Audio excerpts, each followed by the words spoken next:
Tiago, desculpa, se eu puder, antes de você falar Diga, sobre o diga, Renato. efeito Bruxelas, colocar uma provocação sobre essa temática, assim, dessa, digamos, padronização do mundo, as Big Techs do mundo já não representam um pouco disso? Que as leis delas, a regulação interna acaba sobrepondo muitas vezes as leis dos países? Porque essa não é a experiência que eu tenho, Renato. As Big Tech cumprem a lei e muitas vezes custa-lhes a cumprir a lei, têm gastos muito relevantes com o cumprimento da lei. Agora, claro que aqui vamos falar, se calhar vamos trazer um ponto um bocadinho diferente, que é a força dos blocos económicos. O Renato diz-me assim, aqui vou trazer o exemplo de Portugal. Portugal está inserido na União Europeia. O exemplo do Brasil não é bom. O Brasil tem 300 milhões de pessoas. Estou a dizer o número correto, certo? 220. 220. Aí tem bastante. É um país do tamanho de um continente. É, por si próprio, um bloco económico à séria. Portanto, eu vou trazer o exemplo de Portugal, que tem 10 milhões de pessoas, é um país pequenino.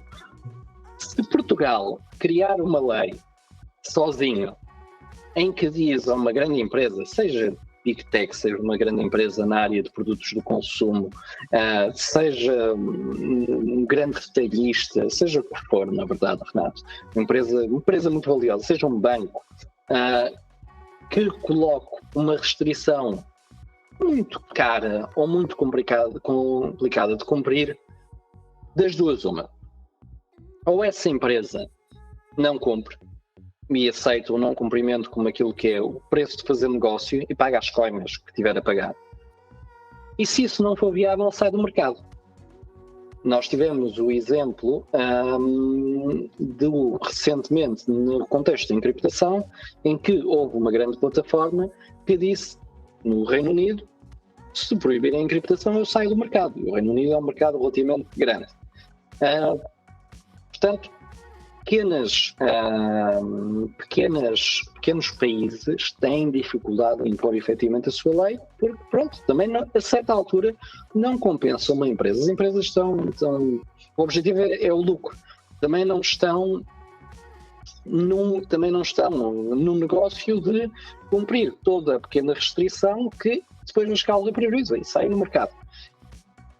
Um bocadinho diferente dos grandes blocos económicos, que é quando temos um grande bloco económico que vale muito dinheiro, que tem muitos consumidores, que tem muito valor, aí impõe e as empresas cumprem. Claro, e muitas vezes cumprem por aquele que é o standard mais elevado.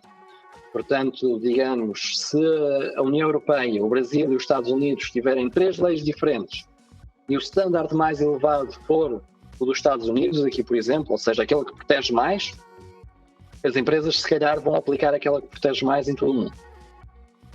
Porque, por regra, em termos de organização, é mais barato, oferece a confiança do consumidor e não causa tantos problemas no contexto aqui daquilo que é uma estrutura muito complexa, uma estrutura de uma multinacional. Agora, efetivamente, há empresas que têm muito poder, quer dizer, há empresas cujo lucro é igual a um PIB de um país. E aí também está, se calhar, tentarmos a necessidade de os países se juntarem. No caso da União Europeia, digamos, uma união de Estados, uma união de direito. Eu até acho que é um sistema semifederalista ou até federalista, mas pronto, não vamos dizer isso alto. Mas que têm leis conjuntas, e há países que se podem dar ao luxo de não o fazer, porque têm uma população, um mercado muito grande, mas, vejamos, e agora o Brasil, os Estados Unidos e a União Europeia se entendessem relativamente a uma determinada obrigação no nível internacional, tinha mais força do que só se qualquer um destes blocos, países, no caso dos Estados Unidos e do Brasil, União, no caso da União Europeia, por si próprio o fizessem. Portanto, aqueles standards que são muito difíceis de alcançar, comuns, também quanto mais peso houver do lado do legislador, em termos de números, em termos financeiros, também é mais fácil, efetivamente, é de conseguir impor às grandes empresas. É tudo uma questão de dimensão, ou acaba por ser muitas vezes uma questão de dimensão. Também vemos, desculpa, Renato, também vemos casos, desculpa, pensa, agora lembrei-me, também vemos casos interessantes em que as empresas muitas vezes dizem eu quero ser regulado. E porquê que as empresas dizem eu quero ser regulado? Porque enquanto não há legislação, quando há legislação, há aquelas regras do jogo em que falamos antes.